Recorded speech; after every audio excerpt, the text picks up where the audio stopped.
Hi everyone and welcome back to my garden. This video was inspired by the current situation here in the UK. As some of you may already know, a hosepipe ban has been introduced in several areas due to unusually dry conditions.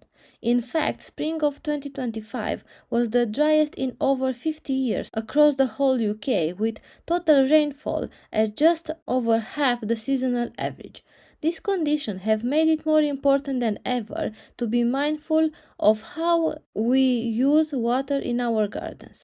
From those who are watching outside from UK, a hosepipe ban is a water restriction imposed by water companies during period of drought or low water supply. It means that you are not allowed to use a hosepipe or anything similar like a sprinkle or irrigation system for certain non-essential tasks in your home or garden. We are not allowed to use the hose for watering the garden, washing the car, fill or top up swimming pools, paddling pools, or hot tubs. So today I want to share a few practical and water-wise ideas for taking care of your garden, especially your roses, during a hosepipe ban. Wherever you are maintaining a mature plant or trying to establish newly planted roses, this tip will help you keep your garden healthy and thriving even during dry times. If you are not in a hosepipe ban situation but want to be more efficient with your watering, this video is also for you. So let's dive in. The first one that came into my mind, and probably this is something you are already doing, and this is to collect rainwater. One of the most effective ways to reduce reliance on mains water during a hosepipe ban is to collect and store rainwater ahead of time. Install water booths or rain barrels near your downpipes from your house, shed, greenhouse or garage. These containers can collect hundreds of liters of free natural rainwater every time it rains, even during light showers. Many models now come with a tap at the bottom, making it easy to fill up a watering can or connect to a drip system. Make sure your water barrel is covered with a lid or a mesh to prevent mosquito from breeding and debris from falling in. Rainwater is actually better for roses than tap water. It's softer and doesn't contain chlorine or other additives. It's especially beneficial if you live in a hard water area. If space allows, consider setting up multiple barrels in different parts of your garden. Linking several water booths together can significantly increase your storage capacity, giving you a reliable backup during dry spells. Installing water barrel was one of the first things that I did when starting my garden. I purchased some supply and I attached some gutters to the garage and the shed, and this is protecting the building and also nourishing my garden. Make sure your gutters are always clean so water can pass easily. Always ask for a professional if you cannot reach them safely.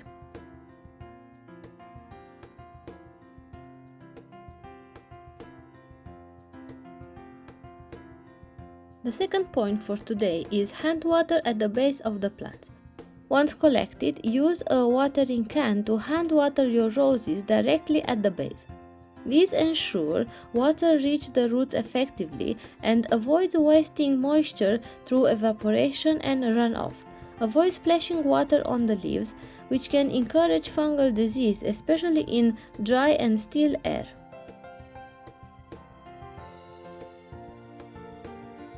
I notice many times when I do water with a watering can that if the soil is too dry, the water will run off towards the grass. And I start thinking what I can do to be more efficient with the water, so efficient like an irrigation system. So I had the idea to take a 5-liter water bottle, make a tiny hole towards the edge, fill it with water and let it drain at the base of the rose. By doing this, I find it's the same amount of work like watering with a watering can, but the water is dripping slower and the soil has time to absorb it. Of course, it's far from ideal, but I feel like this is a good workaround in these times. I do appreciate that not many people will like how it looks to have a plastic water bottle into their flower border, but depending on how big your roses are, if you are lucky, you will not be able to see it. You can hide it very easy amongst the foliage.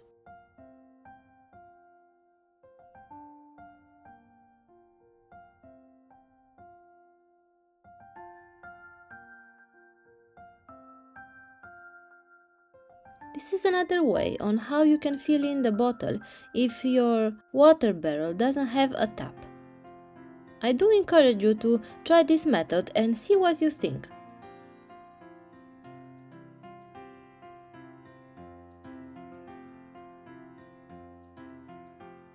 The third point on today is water early in the morning. The best time to water your roses is early in the morning, ideally between 5 am and 8 am. Why? Because morning temperatures are cooler, sunlight is less intense, and wind is usually calmer. This means less water evaporates before it can soak into the soil. Your plants have more time to absorb moisture before the heat of the day, and foliage dries out naturally at the sunrise, which helps prevent fungal disease like black spot or mildew, common issues for roses.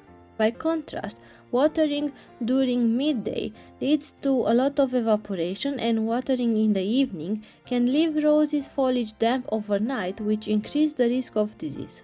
Again, focus on watering the root zone, not the leaves. Use a watering can with a rose attachment or direct the spout gently at the base of each plant to ensure the moisture goes where is needed the most, deep into the soil, not evaporating on the surface. Also, keep a close eye on your roses during dry spells. If you see dropping leaves early in the day or dry, cracked soil, that's your clue that watering is truly needed. Only water when necessary and always make it count. The fourth point of today is mulch, mulch, mulch. Mulching is one of the most powerful tools you can use to protect your roses during dry spells, especially during a hosepipe ban. It acts like a natural blanket over the soil, offering multiple benefits all at once. Start by applying a thick layer, about 2 or 3 inches of organic mulch around the base of your rose bushes, but keep an inch or 2 away from the stems to avoid rot. Best mulch material for roses are compost, will add nutrients to the soil as it breaks down, shredded bark or wood chips, long-lasting and great for weed suppression, straw or hay that are weed-free, excellent for insulation and water retention, and dry grass clippings, easy to find and quickly to apply, but you have to avoid them if they have been treated with chemicals. Mulch is important because it will help retain moisture. It will slow down the evaporation from the soil, meaning you will water less often, and this can be a lifesaver during water restrictions. It is also important because it will help to keep the roots cool. On hot summer days, mulch regulates soil temperature, protecting delicate root system from heat stress. It can improve soil structure. Over time, organic mulch breaks down and enriches the soil with valuable organic matter. This is a win-win. Extra tip: if you already have mulch in place, give it a quick rake to break up any crusted surface and top it up if it's become too thin. Fresh mulch can make a big difference in helping your roses cope during drought conditions.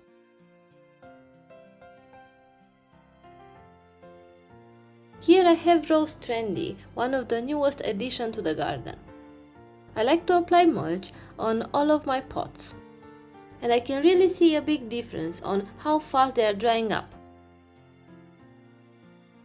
The fifth tip is to prioritize young and potted roses. Focus your limited water on newly planted roses, roses in pots which dry out faster, and mature and established roses are more drought tolerant and can survive longer without water. Another point on today's list is to move plants into shade if it's possible and place saucers under the pots. If you have roses in pots, you can move them in areas where the sun is not so intense. This will help with water evaporation, but also can help the flowers to hold on for extra days, looking fresh if they are not scorched by the sun. Here at the front of the house, I have this area that I want to reorganize. I have rose black baccara in here, as I understood that it doesn't like too much sun, and so far is doing great. This area will only get some sun in the morning, but is protected by the sun and it's in shade in the afternoon. I have only one flower on black baccara, and this one lasted for at least 2 weeks. I also have in here Rose Cinderella Fairy Tale, which is a climber, but I'm not too sure if it will stay here permanently. Another step that you can do to prevent water waste is to place saucer underneath your pot. Just make sure they are the right size and they are not cracked. Here I have Rose Baby Iceberg that I wanted to protect a little bit from the scorching afternoon sun, and I move it in the shade. It's a beautiful rose, very prolific, doing very well in a pot, but more on this on my next garden tour, so stay tuned for that one. And the last point for today is use grey water safely. And by grey water, I mean gently use water from everyday household tasks that can be safely reused in the garden, especially for watering roses, as long as it's clean and chemical free. Safe sources of grey water for roses can be water used to rinse or wash vegetables or fruit. This is perfect for use as it contains no soap or chemicals and may even have small nutrient traces. Leftover water from pet bowl, as long as it's clean and doesn't contain food or medication. Water used to cook boiling eggs, pasta or steamed vegetable. Make sure it's cooled and unsalted. Salted water can harm soil and plants. Avoid using soapy water from dishwashing or showers, especially if it contains detergent, shampoo, bleach or cleaning chemicals. This can disrupt beneficial soil microbes and build up harmful residue over time. Also avoid greasy water. Oil and fats are difficult for soil to break down and can lead to poor drainage and nasty odors. For best practices, always pour grey water directly onto the soil, not over the leaves or flowers. This reduces the chances of introducing bacteria or pathogens. Store grey water for no more than 24 hours if you are collecting it. Bacteria can multiply quickly in standing water. Extra tip: keep a dedicated bucket near the kitchen sink to collect usable water through the day. You'll be surprised on how much you can save, and your roses will thank you for it. With the hosepipe ban in place or not, I think that we all agree that every drop of water matters. So let's try to be mindful and efficient with our water and also enjoy wonderful roses in our garden. If you want to see what else I'm doing to keep my garden thriving in the summer months, you can watch this playlist that I will link at the end of this video. That was all for today. I hope you enjoyed today's video and learned something new. Please like, share and comment below if so, and see you next time.